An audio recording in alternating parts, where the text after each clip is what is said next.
areas. It was observed that there was a strong military presence in most of the wards and polling stations visited. They provided adequate cover to the electorates and INEC officials during and after the elections. Security operatives also provided sufficient security for the election materials and the state's coalition centers before the elections commencement. There were pockets of issues in the states that saw the snatching of ballot boxes, disruptions of the elections, and attempts to harass and intimidate perceived opponents by politicians and their associates. In most instances, the security operatives led by the military impressively neutralized these threats. It was observed that the police led security operations and the military provided adequate cover. Military personnel deployed for election monitoring and safety were observed to be decorous and professional.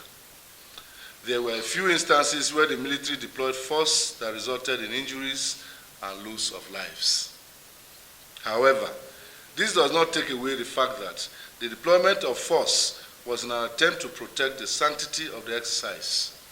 Kogi State topped the list, where political thugs attempted to snatch ballot boxes and disrupt voting process. It was observed that the military provided adequate security at major entry and exit points of these states.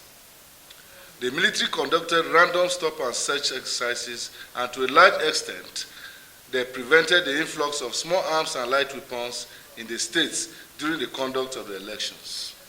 Arrests were also effected, and the culprits were handed over to the police for prosecution. State-by-state analysis.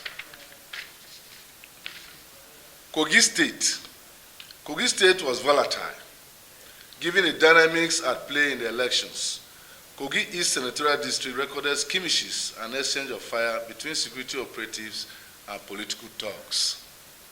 The Central and West Senatorial Districts were largely peaceful, but had a high security presence. 2. The conduct of the military in Kogi State was highly commendable. Imo State. Imo State also witnessed a robust military presence. There was an appreciable level of collaboration between the security agencies. The military provided cover for the police and other security agencies. This ensured the smooth and peaceful conduct of the elections. The activities of separatist groups were also curtailed to the barest minimum due to the operational strategy deployed by the military. Bayelsa State.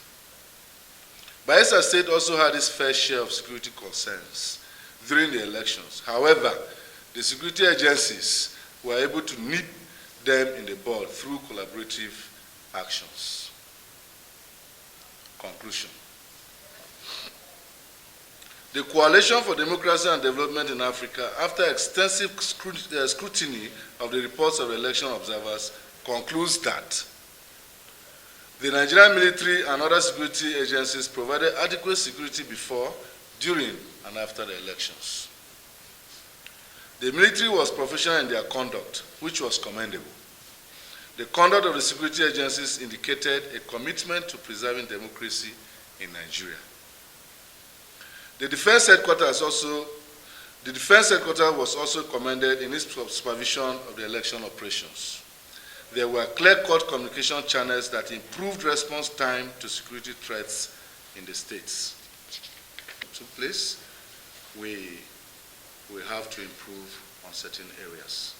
Certainly, you know that no politician will want to admit that he or she has been defeated.